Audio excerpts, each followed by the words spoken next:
ఇంకో శివరాత్రి ఈ రాత్రి 7:30 గంటలకే మనకు సంకురాత్రి. రహస్యం ఒక్కడివే. ఇంటి వెనక తోటవాడి పాకలో ఇట్లు నీ ఒక్కడి ద్రౌపది అంటారు. నా అయ్యా, నీ బాడీ ఐరన్, నీ వాయిస్ సైరన్, అవే నాకు నచ్చాయి. రాత్రి 8 గంటలకు రహస్యంగా నువ్వు ఒక్కడే ఇంటి వెనక నీ ద్రౌపది. రాత్రి 9:30 గంటలకు ఒంటరిగా నువ్వు ఒక్కడివే ఇట్లు నీ పాదదాసి ద్రౌపది. రాజా, నీ ప్రేమ ఒక తీయని కాజా. రాత్రి 8:30 గంటలకు రావాలి మీరు ఒంటరిగా. ఉందాము మన ముద్దంతగా. రాజా, పెళ్లి చేసుకుంటా సరే, కానీ ఎక్కడ ఉంటాం? అన్నదమ్ములంతా కలిసి ఉంటాం. కలిసి ఉంటే కలదు సుఖం. మందల బ్రతుకు గందరగోళం నా వల్ల కాదు బాబు. అయితే వెంటనే వెళ్ళి తెంచేసుకొస్తాను. వాటా పంచేసుకొస్తాను. ముందు తెంచుకురా, తర్వాత ప్రేమించుకుందాం. రైట్.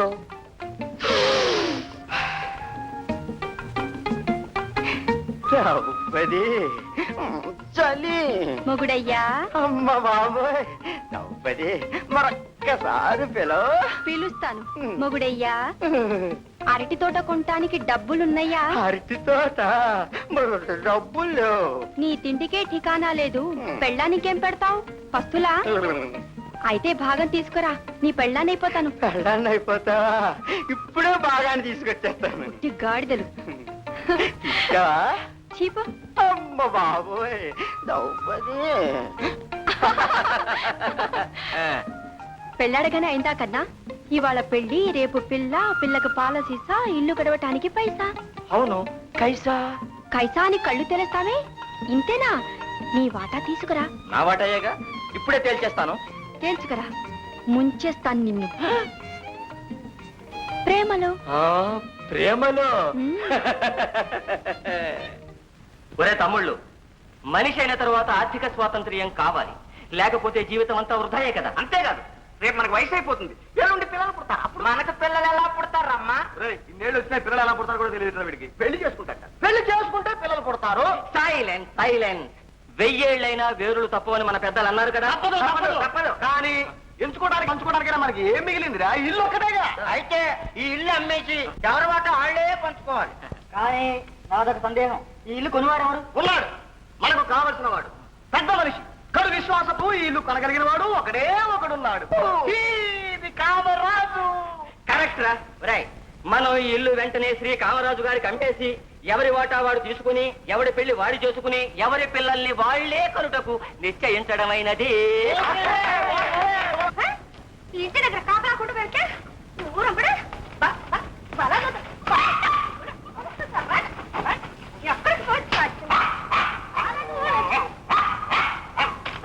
పడదు. నువ్వేంటి నీ తలలో జేజమకి బుద్ధి వస్తుంది.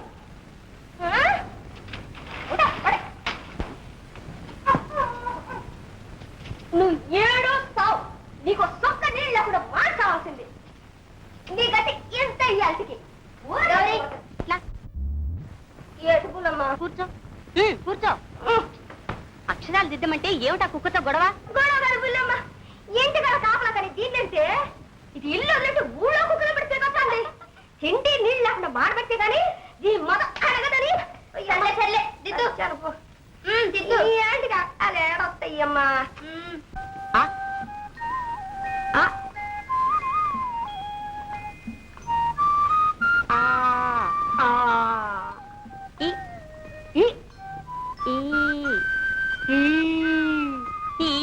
కాదు ఈ సోదరులు చట్టబెట్టలేందుకు ఉద్యోగం చేయనా ఊళ్ళో. నీ లారీ హైదరాబాద్ వెళ్ళి అక్కడి నుంచి బఠానీ అని ఏదైనా లవ్ లెటర్ రాస్తే నువ్వు చదువుకోద్దు. ఏగా లావ్ ఏటదా? కాదు లవ్. అవు కాదు లవ్. లవ్ అది ఏటమ్మాయి? ప్రేమ.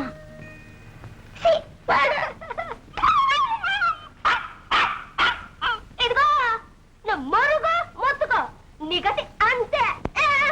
అటు పాపం తలగడమ్మా.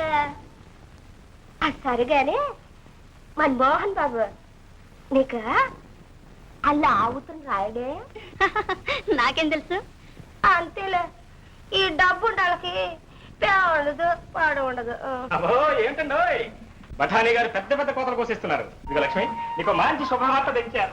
ఏంటంటే మధ్యలో నువ్వేంటి ఏమైందంటే ఇంకా చెప్పేది ఏంటండి?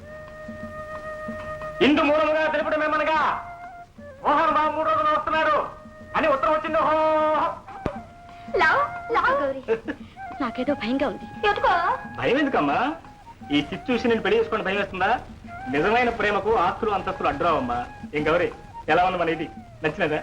నీ డబ్బలని హార్లో ఉందిల్లావా ఎక్కడికి మోహన్? ఒకసారి లక్ష్మి వాళ్ళ ఇంటికి వెళ్ళి వచ్చేస్తానమ్మా. అప్పుడే ఏం బాబా అంత తొందర? ఇప్పుడేగా వచ్చావు. నాతో కూర్చొని 2 నిమిషాలైనా మాట్లాడలేదు. తర్వాత వెళ్ళొచ్చులే. లేదమ్మా, ఇప్పుడే వచ్చేస్తాను. ఆ తర్వాత నీతో 2 గంటల సేపు కూర్చొని మాట్లాడతాను, సరేనా? శంకర్, శంకర్, పద ధర్మారావు గారి ఇంటికి వెళ్తాం. శంకర్, ఈయన చేసిన అన్యాయం మోహన్కు తెలిస్తే తండ్రి కొడుకుల మధ్య ఏం గొడవలు వస్తాయో నాకు భయంగా ఉంది నాయన. మీరేం భయపడొద్దమ్మా, అవన్నీ నేను చూసుకుంటాగా, మీరు నిశ్చింతగా ఉన్నా.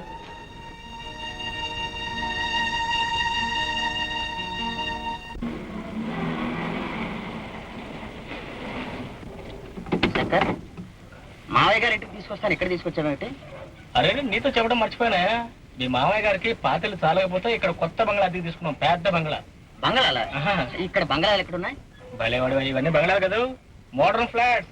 కమాన్ కమాన్ బాబు, కమాన్ కమాన్ కమాన్.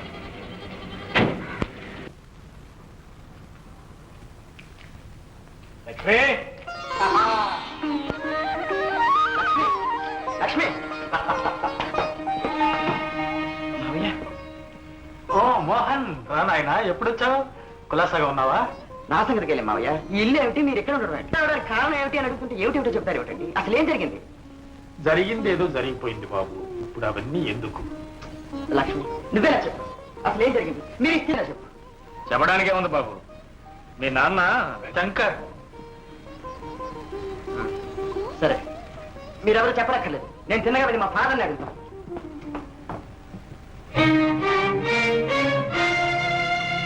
నాన్న, నేను ఒక మాట అడుగుతాను, సూటిగా సమాధానం చెప్పు. అమెరికా వెళ్ళొచ్చిన తర్వాత నీకు ధైర్యం వచ్చింది, నాట్ బ్యాడ్. అడుగు. లక్ష్మి వాళ్ళ ఈ స్థితికి రావడానికి కారణం ఎవరు? నన్ను అడుగుతున్నావా? ఆ ఈడియట్స్ పంచపాండవులు లేరు, వాళ్ళు కారణం. మోహన్, వాళ్ళ అంతస్తు తరిగింది, మన అంతస్తు పెరిగింది. ఇక వాళ్లకు మనకు ఎలాంటి సంబంధం ఉండకూడదు, గుర్తుంచుకో. లక్ష్మిని పెళ్లాడతాను మాటిచ్చిన సంగతి మీరు కూడా గుర్తుంచుకోండి. మాట ఇచ్చావా? ఓహో, ఏదో పని చేయి, ఇచ్చిన మాట వాపస్ తీసుకో, మళ్ళా మాట ఇవ్వడం మానే. మాటిచ్చి మోసం చేయడం, ఇతరుల జీవితాలతో నాటకమాడి వాళ్ళ నట్టెట్లో ముంచడం మనుషులు చేసే పని కదా నాన్న. లే. అమెరికా లాంటి పెద్ద వ్యాపార దేశంలో ఉండొచ్చావు, మాస్టర్ ఆఫ్ బిజినెస్ అడ్మినిస్ట్రేషన్ పొందావు, MBA. నీకు బిజినెస్ లో ABCDలు కూడా తెలియవు. నేను చెబుతాను విను. జీవితమే ఒక పెద్ద బిజినెస్. అందులో పెళ్లి చేసుకోవటం, పిల్లలు కంటం, ఇదంతా చిన్న సైడ్ బిజినెస్. ఎక్కడ లాభసాటిగా ఉంటే అక్కడే చేయాలి. అండర్స్టాండ్? నాన్న, ఒరే నాన్న, వ్యాపారానికి ఆదర్శాలు ఆశయాలు పెట్టుకున్న వాళ్ళు పనికిరారు, వాటికి బానిసలైన వాళ్ళు బాగుపడరు. తండ్రిగా నేను చెప్పవలసింది చెప్పాను. ఈ పెళ్లి విషయంలో మన ఇద్దరి మధ్యన మనస్తాపం రాకూడదు. అంతకంటే అంటే మీకు పెళ్ళంటే ఒక వ్యాపారం, పెళ్ళం అంటే ఒక ఆట వస్తువు. ఇదే తండ్రిగా మీరు చెప్పే ఉపదేశం అయితే వినడానికి నేను సిద్ధంగా లేను.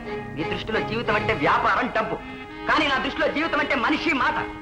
ఈ వ్యాపారం మీరు చేసుకోండి, ఇప్పుడున్న లక్షలకు మరికొన్ని లక్షలు గడించుకోండి, కానీ నా మాట నేను నిలబెట్టుకుంటాను. పడమటకు పంపిస్తే ఉన్న మతి కాస్త అస్తమించినట్టు.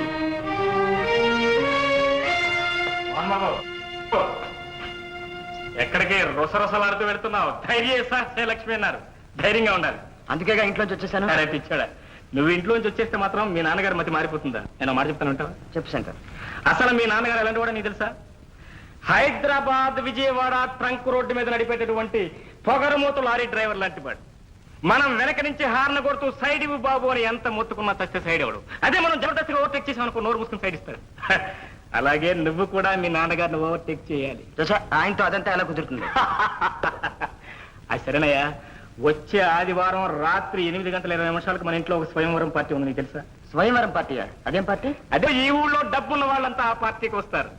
వాళ్ళ కూతుళ్ళు వాళ్ళ చెల్లెళ్ళు ఏది నీకు వయసైన వాళ్ళు ఆ స్వయంవరానికి వస్తారు. అది కాదు, నన్ను నలుగురికి పరిచయం చేయడానికి చెప్పాడు. నలుగురికి పరిచయం చేయడానికి కాదు, నలుగురిలో నిన్ను వేలం వేయడానికి.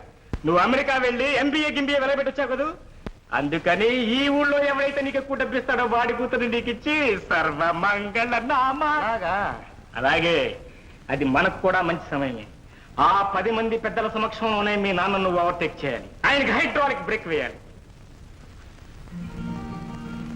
వెరీ గుడ్, మంచి సలహా చెప్పు. ఈ రోజు నుంచి నువ్వు డ్రైవర్ కాదు. ప్రతి కుర్రవాడికి మీలాంటి శ్రీమంతుల పరిచయం అవసరం.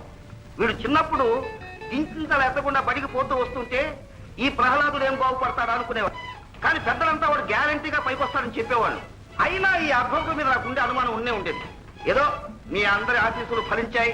సిరి సంపదలకు నిలైనటువంటి అమెరికాకు వెళ్ళాడు, ఎంబీఏ పాస్ అయ్యాడు. అది కాదు నా పాయింట్. బుద్ధిగా తిరిగి వచ్చాడే. మళ్ళా మీరంతా ఆశీర్వదిస్తే వీడికి ఒక బుద్ధిపడ తగిలించాలనుకుంటున్నాను.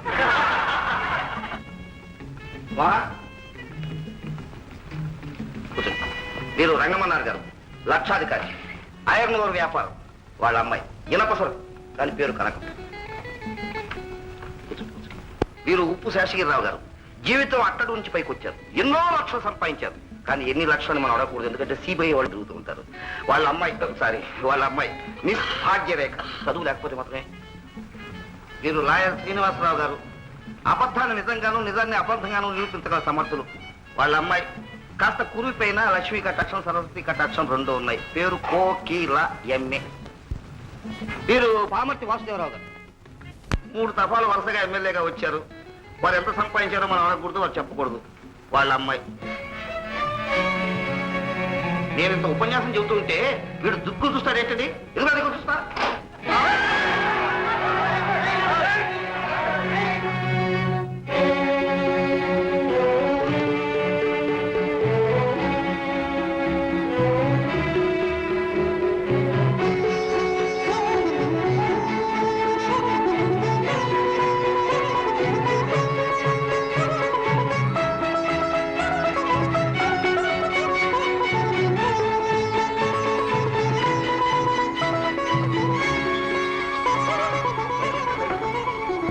ఎంతపోయింది ఇంట్లో కాదు, మీ హృదయంలో.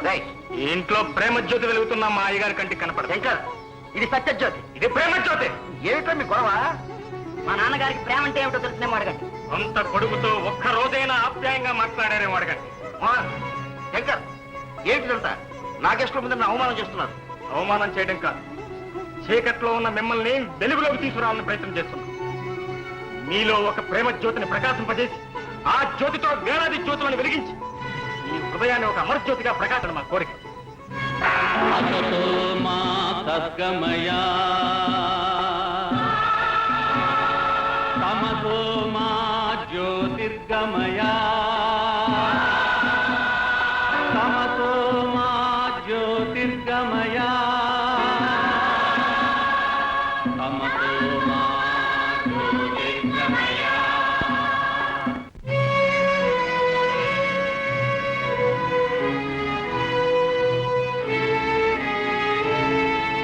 లేడీస్ అండ్ జెంట్మెన్, మీరు ఇవాళ అందరూ ఇక్కడికి ఎందుకు వచ్చారో నాకు తెలుసు. కానీ ఈ స్వయంవరానికి ముందే వధువు నిర్ణయం జరిగిపోయింది. ఒకప్పుడు ఆమె కూడా కలబారిపోయింది. కానీ కర్మవశాన పేదరాలైంది. అంచేతనే మా నాన్నగారి దృష్టిలో నేను పెళ్లి చేసుకోవడానికి అనర్హురాలైంది. రేపు మీరైనా అంతే. నిజం చెప్తున్నాను, నేను ఆ పిల్లని ప్రేమించాను, పెళ్లి కూడా చేసుకుంటాను. నాకు పిల్లనివ్వాలన్న పేరాస్తో మీరంతా వచ్చి ఉంటే దయచేసి శీఘ్రం వెళ్ళిరండి. కామరాజు గారు, ఏంటండి ఈ నాటకం? మా పిల్ల కొంత పోయాలనుకున్నారా?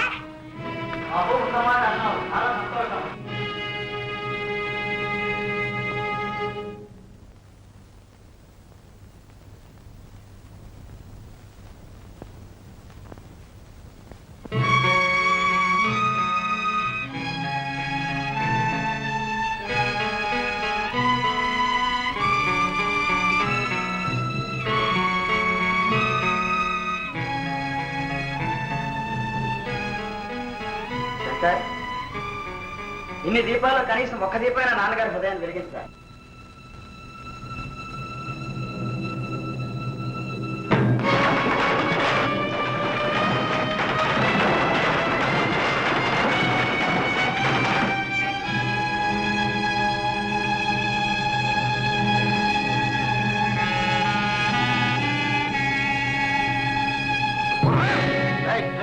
అదండి సార్ వదిలో. సార్ ఇప్పుడు అతను ఏం తప్పు చేశాడని అతని మీద అనవసరంగా చేసుకుంటున్నారు. నిజం చెప్పాయన. ఇప్పటికైనా మీ మనసు మార్చుకోండి సార్. మీసాలు వచ్చిన తర్వాత కొడుకుని మిత్రులాగా చూసుకోవాలి సార్. ఒరే శంకర్, నువ్వు కార్ డ్రైవర్ కాదురా, స్క్రూ డ్రైవర్వి. నా కొడుకు స్క్రూ ఇచ్చి తండ్రి కొడుకు విరోధం తీసుకొచ్చావు. అదిగా సార్ నేను చెప్పేది. నోర్మై. నాకు చెప్పిన ధైర్యం వచ్చినా నీకు? Get out. Come on. నువ్వు వెళ్ళు. ఆ డ్రైవర్ పెట్టే ముష్టి మెతుకులు దీన్ని పడుకుతున్నాడే, వాడి కూతురు చేసుకొచ్చావు. వెళ్ళు. పోతున్నాను.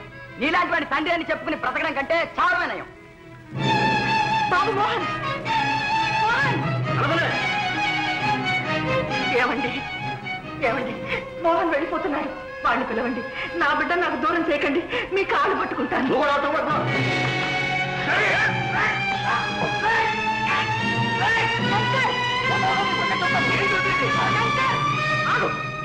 కనికరించి పనిపించినందుకు, కన్నబిడ్డలా చూసుకున్నందుకు నా భర్త మీద చేసుకుంటావా? అవునమ్మా, కన్నబిడ్డలాగా చూసుకున్నావు కాబట్టి నరకం లాంటి ఈ ఇంటిని స్వర్గం చేయాలని, అయ్యగారికి బుద్ధి తెప్పించాలని ఎన్నాళ్ళు నా కోపతాపాలని అంచుకున్నాను. తావు దెబ్బలు తిన్నాను. లేకపోతే ఈ చెయ్యి ఏనాడో ఆయనకి బుద్ధి చెప్పుండేది. అమ్మా, ఇవన్నీ ఎందుకోసం, ఎవరి కోసం సహించారో నీకు తెలుసుమ్మా. నీకోసం అమ్మా, నీకోసం. నా మీద ఎవరు జాలి చూపించక్కర్లేదు. తక్షణం ఇంట్లోంచి వెళ్ళిపో. వెళతానమ్మా, వెళతాను. కన్నబిడ్డనే పంపించారు, ఇక పరాయి బిడ్డ నేనండి. మీరు కాదనుకున్నా నాకు తల్లి మాత్రం మీరేనమ్మా. ఈ ఒక్క మాట మీరు గుర్తుంచుకుంటే నాకు అంతే చాలమ్మా, అంతే చాలు.